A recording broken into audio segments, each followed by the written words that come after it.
বহরমপুর শহরেই 4 star deluxe premium hotel with luxury and comfort Golden retreat.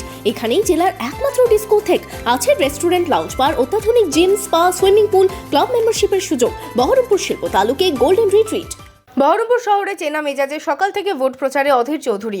কখনো পায়ে হেঁটে, কখনো আবার হুটখোলা গাড়িতে শহরের অলি-গলি ঘুরে জনসংযোগ সারলেন বহরমপুরের কংগ্রেস প্রার্থী। সোমবার সকালে বহরমপুরের মধুপুর এলাকা থেকে এদিন প্রচার শুরু করেন অধীর চৌধুরী। শহরের মধুপুর বাজার, কান্তনগর হয়ে ইন্দ্রপ্রস্থ এলাকায় এদিন জনসংযোগ করেন বহরমপুরের কংগ্রেস প্রার্থী।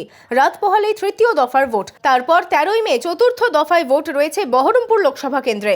ভোটের প্রচারের সময় আর সপ্তাহখানেক, তার আগে জনসংযোগে জোর অধীরের। Bureau report, Madhubanga news.